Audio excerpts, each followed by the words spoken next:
By the time a child born today turns 25, Elon Musk believes that thousands of people could be living on another world. Not in an orbital station, not in a dome on the moon, but on the surface of Mars. Breathing air made from its atmosphere, drinking water dug from its ice, walking under a sky the color of rust. That target year, again and again, is 2050. Not someday. Not in the far future. A real date, close enough to feel uncomfortably tangible. On the surface, the story is simple. SpaceX wants to colonize Mars, to make life multiplanetary. That's the line you see in interviews, keynote speeches, and mission statements. A backup for civilization, an insurance policy against asteroids, supervolcanoes, climate catastrophe, or our own stupidity. If something wipes out humanity on Earth, the thinking goes, a self-sustaining city on Mars could reboot the species. That's the official reason. And it's not wrong. But it's not the whole story either. Because no one spends decades of their life and burns through billions of dollars building the most powerful rocket in history, just to park a planetary lifeboat in case. The real reasons run deeper: technological, economic, political, psychological, and they all converge on a narrow window of time. If SpaceX doesn't make serious progress toward Mars by mid-century, that window closes, and with it, an opportunity that may not come again for generations. To understand why, you have to start with the machine at the center of all this: Starship. On paper, it's just a rocket. In reality, it's an industrial revolution disguised as hardware, fully reusable, built like an airliner, flying not a few times a year, but potentially multiple times a week. A vehicle capable of launching more mass to orbit in a single flight than entire countries do in a year. It's designed to refuel in space, then push on to the Moon, Mars, and beyond. If it works the way its creators intend, everything about space changes. Not slowly. Overnight. The Mars plan depends on Starship, the way aviation depended on the invention of the jet engine. Without that step change in performance and cost, the rest is fantasy. With it, a lot of impossible suddenly becomes logistics. Imagine a Mars mission where instead of building one ultra-precious spacecraft and launching once, you build hundreds of ships, fuel them in orbit, and send them in synchronized waves every 26 months when Earth and Mars line up. Imagine a sky over the Florida coast or South Texas, where seeing a Starship launch is as routine as seeing a jet contrail today. That's the foundation beneath the 2050 date. Not just getting to Mars, but getting there often. But again, why Mars? Why not focus entirely on Earth's problems? Climate change, inequality, political instability, AI risk. Take your pick. Musk's answer is that we have to do both. Fix Earth and expand beyond it at the same time. From his perspective, the greatest threat isn't just the disasters we can see coming, but the ones we can't. The unknown unknowns. Extinction-level events don't ask for permission. If we stay on one planet forever, then at some point, maybe next century, maybe 10,000 years from now, a single bad day could end us. A multiplanetary civilization is harder to kill. That's the philosophical layer. It's haunting and dramatic, but also a little abstract. Underneath it, there's a much more practical reason Mars matters to SpaceX. It's the perfect training ground for something far bigger. A self-sustaining city on Mars forces you to solve every engineering problem a spacefaring civilization will ever face. Closed-loop life support, food production in hostile environments, mining and refining metals with no atmosphere and low gravity, building habitats that can withstand radiation, dust storms and extreme cold, recycling water, air and waste at nearly 100% efficiency, producing energy without an existing grid. If you can build a city on Mars that doesn't rely on Earth, you can build anything anywhere. Look at what's embedded in that challenge. To feed a population of tens of thousands on Mars, you need agriculture that doesn't depend on open fields or deep soils. That means vertical farming, hydroponics, aeroponics, genetically engineered crops tuned to low light and partial gravity. To keep people alive, you need medical systems that are nearly autonomous. To build, you need robotics and 3D printing that can fabricate complex parts from raw regolith and ice. To power it all, you need vast solar farms, or compact nuclear reactors designed to run for decades with minimal maintenance. This is not just a Mars project. It's a crash program in advanced infrastructure for every extreme environment we might ever inhabit. Asteroids, moons, megastructures in orbit, maybe even habitats around other stars. There's also the simple fact that Mars is there. It's stable. It has land, gravity, day-night cycles, seasons, polar caps, an atmosphere you can work with even if you can't breathe it. It's harsh, but it's also predictable in a way that Earth's politics and climate are not. For a certain kind of mind, that's an irresistible engineering challenge, a blank, unforgiving canvas on which to prove what human beings are capable of if you strip away the excuses. But underneath the engineering and the philosophy, there's another layer, economics. A Mars city is not going to export food or metal back to Earth. The shipping cost would be insane. Mars isn't a gold mine. It's not a place you go to dig up a resource and sell it at home. The real export from Mars would be something stranger, intellectual property. New technologies in life support, recycling, energy production, automation and AI, developed under the extreme constraints of another world. These aren't theoretical spin-offs. They'd be real products, born from necessity, with immediate applications in remote regions on Earth, in disaster zones, and in other off-world projects. And then there's the longer game. Once the cost of getting to Mars falls far enough, things that sound absurd now become entirely normal business. Tourism for the ultra-rich, data centers running in cold Martian environments, off-world data sovereignty, where companies or even nations host sensitive information outside any earthly jurisdiction, scientific observatories that can run experiments banned or restricted on Earth, new forms of manufacturing that take advantage of low gravity or different atmospheric chemistry. None of this appears overnight, but once you have a permanent human foothold, you have time. Decades, centuries. For SpaceX, being the company that built that foothold means more than money. It means influence.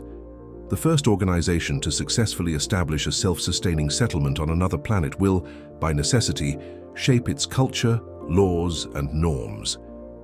Earth's nations can sign treaties and argue in committees about how space should be governed, but the reality is that rules follow presence.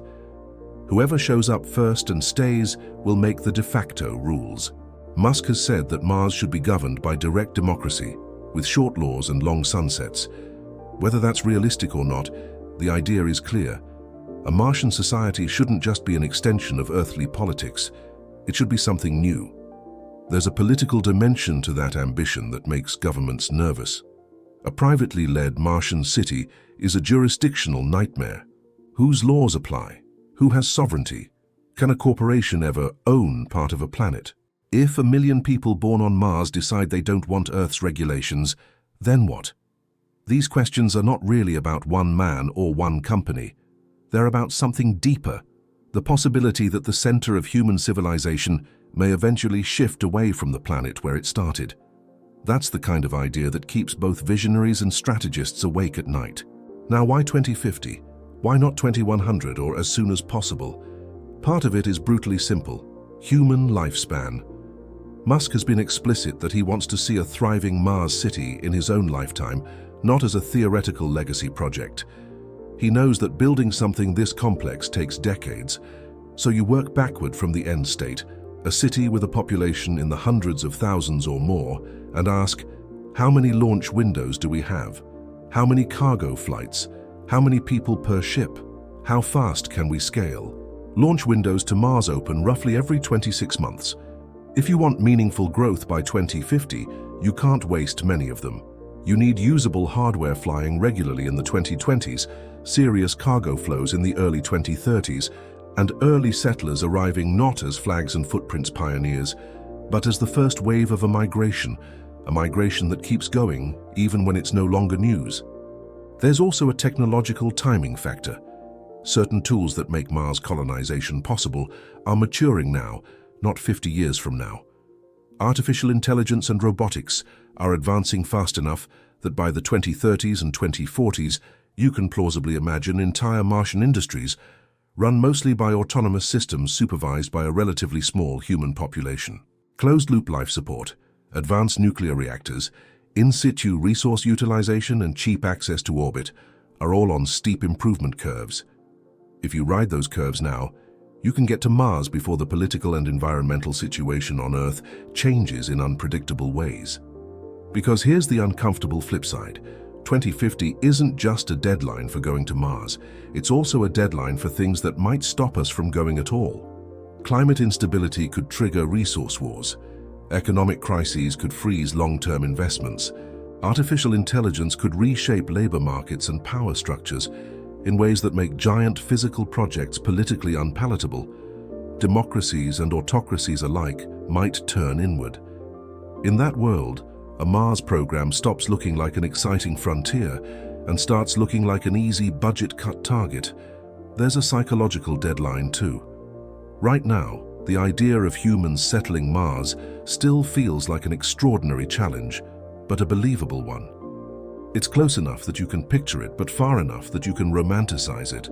If we go another 50 years with no one living anywhere except Earth and low orbit, something important will be lost. A sense of momentum. The belief that we are still in an age of discovery, not just an age of optimization. Space will quietly slip from frontier to infrastructure, just satellites and robots, no human stakes. The opportunity to ignite a shared planetary myth about the first Martians will be gone. And myths matter. For all the talk about rockets and funding, there's a quieter, more personal reason people at SpaceX and other space companies throw themselves at this work. It's the same reason sailors once left everything they knew to cross dangerous oceans. The same reason early aviators risked their lives to push further and faster. It's the same impulse that drove humans to climb the first mountains, dive into the deepest caves, and stand at the poles of the Earth. There is something deep in us that needs new horizons. Without them, we turn inward. We fight over smaller and smaller things. Our sense of scale shrinks. Our ambitions collapse. A Mars city gives the species something to strive toward that is bigger than any one nation, ideology, or generation. It's a civilization-level project. It doesn't solve our problems on Earth, but it reframes them. Imagine climate negotiations in a world where everyone knows we've already built a functioning city on another planet. It's harder to say, we can't do big things. We will have proof that we can. Imagine how a child born in a slum or a war zone will see their future in a world where humans live on Mars. The message is different. Not, you are stuck here, but our story continues out there. Of course, there are risks. Enormous ones. People will die on Mars. The first attempts at settlements may fail. Ethical nightmares lurk everywhere. Who gets to go? On what terms? With what rights? And at what cost? If only the rich or the lucky get to leave, what does that do to those left behind? Does Mars become a utopian experiment or a gated community for the powerful? What happens when Martian-born children decide they don't want to be governed from a planet they've never seen? These questions have no easy answers, but ignoring them won't make them go away. There's also the environmental question, not of Mars but of Earth. Critics argue that pouring resources into Mars is irresponsible when we have so much suffering at home. Musk's response is that the money involved, while huge to any individual, is tiny compared to global GDP, military spending, or the cost of cleaning up after climate disasters. In his view, if we can afford smartphones, social media empires, and endless wars, we can afford a backup civilization. It's not Mars or Earth, it's Mars and Earth. In the end, the real reason SpaceX wants to colonize Mars by 2050 is a combination of all these layers. It's about survival, yes. About making sure that an asteroid, a war, or a rogue AI doesn't erase everything humans have ever done. It's about technology, using the hardest possible challenge to force breakthroughs that will help us everywhere. It's about economics, claiming a stake in the first true off-world economy. It's about politics, shaping how humans behave when there are more worlds than one. It's about psychology, giving us a story big enough to unify instead of divide. And it's about time, because all of this is only possible within a narrow window where our technology is advanced enough to make it feasible. But our civilization is still cohesive enough to attempt it. The odds of hitting that 2050 target exactly are low. Timelines slip, rockets explode, Pandemics happen. History is messy. But in a way, the specific year doesn't matter. What matters is the attempt, drawing a line in the sand and saying, within this generation, we will become a species that lives on more than one world. We will not wait for some distant future when it might be easier. We will do it while it is still hard, still dangerous, still uncertain. Because that's how humans have always moved forward when we do. One day, if this works, there will be children on Mars who have never seen Earth's sky. For them, the idea that humans once lived on only one planet will sound as strange as the idea that humans once lived without electricity, or the internet, or flight. History will compress our entire age of rocket building, political arguing, engineering failures and breakthroughs into a single chapter. The time when we decided not to stay. And somewhere in that chapter, there will be a date, a rough one, not exact, but close. Around the middle of the 21st century, around 2050, the moment when a wild idea stopped being science fiction and started being home. That's the real reason SpaceX wants to colonize Mars by 2050. Not because the date itself is magic, but because every civilization gets only so many chances to do something truly new. This is ours.